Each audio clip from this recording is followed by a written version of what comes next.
नमस्कार। आज हम संदीप माहेश्वरी पर आधारित कुछ लेखों और नोट्स पर एक गहरी नज़र डाल रहे हैं। इसमें अ सेल्फ मेड मिलेनियर के कुछ अंश भी शामिल हैं। जी। ये जो सामग्री है, ये उनके सफ़र, उनके शुरुआती संघर्ष, कैसे वो असफलताओं से सीखते हैं और उनकी सफलता के पीछे की जो सोच है, उस पर रोशनी डालती है। हाँ, बिल्कुल। हमारा मकसद है कि इन स्रोतों से उनके अनुभव का जो मुख्य सार है, उसे समझें। ठीक है। तो चलिए शुरू करते हैं। कहानी शुरू होती है दिल्ली से। एक मध्यम वर्गीय परिवार। सपने तो बड़े थे, पर जैसा होता है शुरुआती जीवन आसान नहीं था। पिता का एल्यूमिनियम का बिजनेस था, वो बंद हो गया। अच्छा। किरोड़ीमल कॉलेज में पढ़ रहे थे, वो भी बीच में छोड़ना पड़ा। और फिर गुजारे के लिए कई छोटे मोटे काम करने पड़े, जैसे वो एसटीडी पीसीओ चलाना वगैरह। हाँ, वो दौर था एक। बिल्कुल। तो शुरुआती कदमों में फिर मॉडलिंग का जिक्र आता है। जी। लेकिन यहाँ सिर्फ शुरुआत की बात नहीं है। इन सोर्सेज में ना कुछ बड़ी असफलताओं पर भी काफी जोर है। तो क्या ये सिर्फ रुकावटें थीं, या फिर जैसा ये सामग्री इशारा करती है, ये असल में उनके सफर के जरूरी मोड़ बन गए? हाँ, मुझे लगता है दूसरा वाला ज्यादा सही है। इन स्रोतों में दिलचस्प बात यह है कि उनकी असफलताओं को छुपाया नहीं गया है। अच्छा। बल्कि उन्हें सीखने का एक बहुत अहम जरिया माना गया है। 3 बड़ी घटनाओं का जिक्र साफ तौर पर है। कौन सी? एक तो कोई न्यू ईयर पार्टी का फोटोग्राफी असाइनमेंट था, उसमें कोई दोस्त पैसे लेकर ही गायब हो गया। अरे बाप रे। हाँ। दूसरा, वो जापान लाइफ नाम की एक मल्टी लेवल मार्केटिंग कंपनी थी। हाँ, वो एमएलएम स्कीम्स। हाँ, एमएलएम, जिसमें सदस्य बनाकर सामान या सेवा बेचते हैं। हाँ। वो बंद हो गई और उसमें उनका करीब 1100 लोगों का नेटवर्क था। ओह, काफी बड़ा नेटवर्क। बहुत बड़ा। और तीसरा, करीब 20 साल की उम्र में उन्होंने मार्केटिंग पर एक किताब लिखी थी, वो बिकी ही नहीं। 1000 कॉपी छापी थी, शायद 150 मुश्किल से बिकी। हाँ। लेकिन जैसा इन लेखों में बार बार आता है, उनके लिए ये बुरे अनुभव नहीं थे। मतलब? उनका एक कोट है, मुझे याद आ रहा है, सक्सेस एक्सपीरियंसेस से आती है और एक्सपीरियंसेस बैड एक्सपीरियंसेस से। अच्छा, ये तो गहरी बात है। हाँ, तो ये असफलताएं भी एक तरह के अनुभव ही थे। जैसे वो एमएलएम वाला अनुभव है ना। हाँ। उसने उन्हें बड़े पैमाने पर नेटवर्क बनाने और संभालने की समझ दी, जो बाद में इमेजेस बाजार के लिए बहुत काम आई। अच्छा, वो स्किल वहां से आई। बिल्कुल। और किताब लिखने की जो नाकाम कोशिश थी, उसने उन्हें कई दूसरी किताबें पढ़ने पर मजबूर किया, तो उससे उनकी सोच का दायरा बढ़ा।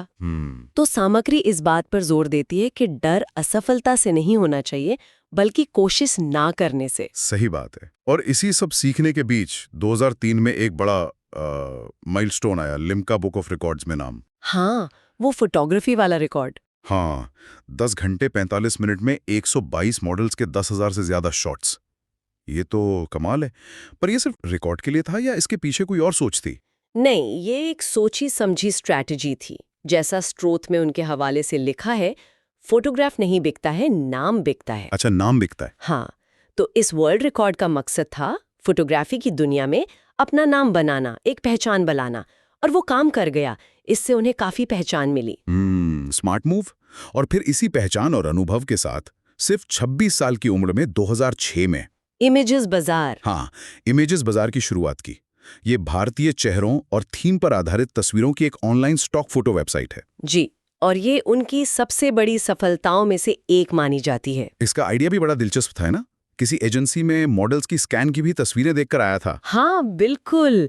और अगर हम उनकी सफलता के मूल मंत्र पर आएं, जो इन सभी अनुभवों से निकला लगता है, कि जब हम किसी भी मुश्किल काम को ये सोचकर शुरू करते हैं कि ये आसान है, हाँ। तो अंदर से दिमागी तौर पर उसे करने के तरीके निकलने लगते हैं। इसे उन्होंने जीवन का सबसे बड़ा राज बताया है। आसान है, सुनने में तो बहुत सिंपल लगता है, लेकिन शायद उतना ही पावरफुल।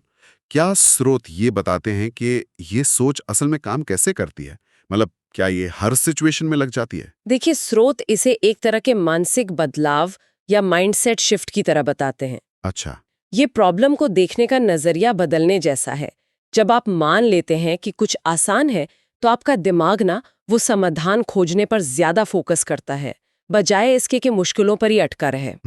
Focus shift. हाँ। हालांकि स्रोत ये दावा नहीं करते कि ये कोई जादू की छड़ी है, हर समस्या का फौरन हल, पर ये उस समस्या से जूझने की आपकी जो अंदरूनी क्षमता है, उसे बढ़ा देता है। समझ गया। और इसी से जुड़ी एक और बात है, वो सबसे बड़ा रोग क्या कहेंगे लोग वाला डर, अरे हाँ, ये तो बहुत कॉमन है। उस डर से बाहर निकलना, मतलब दूसरों की राय की परवाह किए बिना पहला कदम उठा लेना। बिल्कुल। और उनकी सफलता का मतलब सिर्फ अपनी कामयाबी तक सीमित नहीं था, जैसा आपने कहा, उसमें शेयरिंग का भी बड़ा रोल है। हाँ, बहुत बड़ा। उनके लिए सफलता का असली मतलब है उसे बांटना।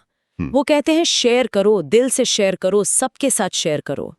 यही वजह है कि उन्होंने अपने अनुभव और जो भी सीखा उसे मुफ्त लाइफ चेंजिंग सेमिनार के जरिए लाखों लोगों तक पहुंचाया। हाँ, वो सेमिनार काफी पॉपुलर हुए हैं। बहुत। तो ज्ञान बांटना उनकी नजर में सफलता का एक बहुत जरूरी हिस्सा है। और इन सब कोशिशों और उपलब्धियों को पहचान भी मिली है, अवार्ड्स वगैरह। जी हाँ, बिल्कुल। जैसे 2013 में एंटरप्रेन्योर इंडिया समिट का creative entrepreneur of the year award मिला। अच्छा। बिजनेस वर्ल्ड मैगजीन ने उन्हें भारत के सबसे होनहार उद्यमियों में गिना।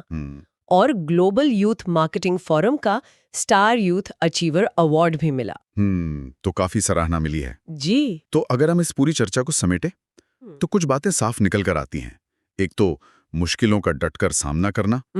दूसरा, हर असफलता को सीखने का मौका मानना, वो बैड एक्सपीरियंस वाली बात। हाँ। तीसरा, आसान है जैसी एक सिंपल सी लगने वाली सोच की ताकत। बिल्कुल। और चौथा, सफलता को सिर्फ पाना नहीं बल्कि उसे दूसरों के साथ बांटना। एकदम सही। और यहाँ एक सवाल सोचने के लिए छोड़ा जा सकता है, जो इन स्रोतों से ही उभरता है। क्या कि अगर हम अपनी जिंदगी की किसी मौजूदा चुनौती को देखें जिसे हम शायद बहुत बड़ा या मुश्किल मान रहे हैं, उसे सिर्फ एक बार आसान है कि नजरिए से देखने की कोशिश करें तो मतलब सिर्फ नजरिया बदलने से।